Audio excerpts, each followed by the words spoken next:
Hello and welcome back to our channel. So today in this video we are going to discuss about how to fix Cash App if it failed your protection. So without wasting much of our time, let's get straight into the video. So if a Cash App transaction fails for your protection, it's likely due to a security alert, and you should confirm the transaction in your Cash App activity to resolve it.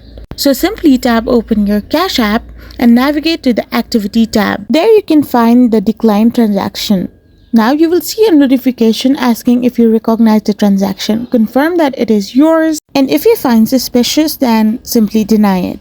Now you need to simply tap on the contact support, which is at the bottom of your profile. So you can simply chat with them and tell about your concerns, that you are having issues or not. And if the problem is still not solved, then you need to simply tap on the security and privacy section. Once you are here, you can find the identity verification.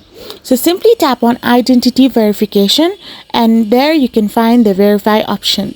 Simply verify yourself and you can help in fixing the Cash App issue.